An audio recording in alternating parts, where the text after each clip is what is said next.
So ano yung pag-uusapan natin ngayon? It is cracking the exam code, test-taking secrets, and error-proof strategies on how to pass the examination.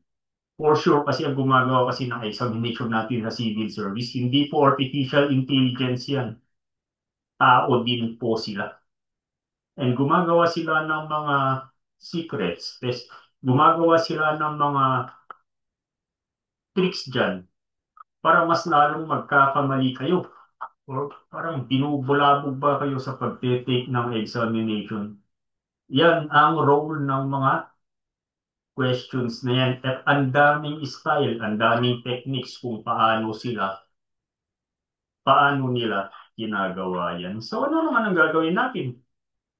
We'll actually take these strategies. We will learn these strategies on how to actually identify yung mga sikreto nila, ang mga tricks nila. So, the first one is to spot the trick questions. We must have to spot the trick questions. Kaya nang sabi ko kanina, examination makers would always make sure na hindi mo magigets, hindi mo makukuha yung right answers. So, they made examination traps for you. They made that for you so that the easier you will fall. Kaya kailangan na aralin natin ito ng maigi. And the advantage actually of knowing the common exam traps and to avoid and how to avoid them, avoiding the common exam traps will actually, it will save you time.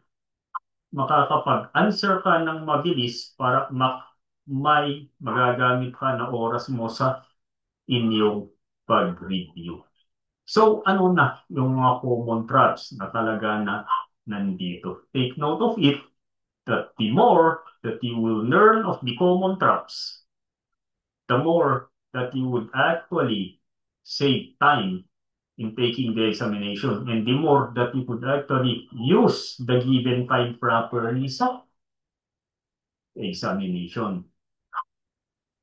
The first one, watch out for absolute words. Words na gaya ng always, all, never, none, only, often, sabi ng mga Briton, indicate a false statement. Usually, dito napapasok naman ang comprehension. Asahin na maigi ang question. Dito naman sa isang module namin, naituro ko kung paano babasahin yung question using the 3 seconds method. Meron yan sa ibang module on how to read the questions and using the 3 second method. Pero dito, sa module natin na ito yung sinasabi niya, watch out for absolute words. Like always, all, never, none, only, often indicate a false statement. Kasi ito yung mga sinasabi nila.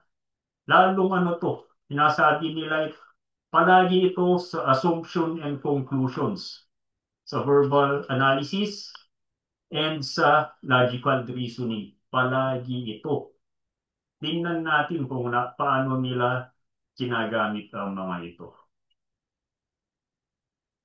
The first example is the Constitution never allows amendment. Definitely, pagbabasahin mo, that is actually incorrect. If you comprehend it, if intindihin mo yung question, you definitely see that it is incorrect. Never is absolute.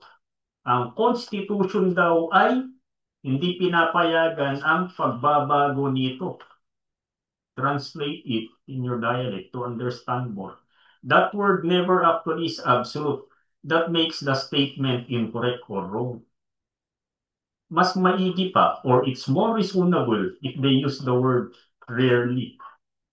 Yan, yan nila ginagawa. Ganyan talaga ginagawa ng mga test makers natin, yung mga statement. The other absolute word is all. Tingnan nyo kung paano nila ginawa yan. All teenagers are irresponsible.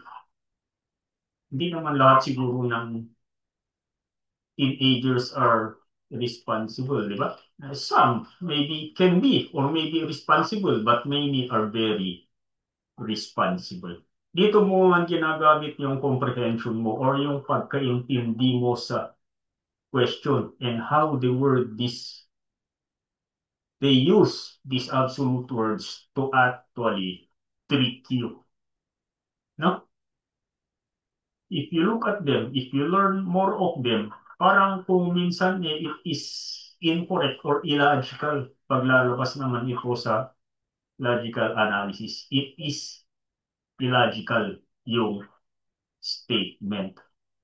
Yan ang mga isang kadalasan na ginagamit nila para matrick kayo or para ano sinabi nila doon, mapasil kayo kung totoo ba o hindi yung statement. So, those are the examples for the absolute words.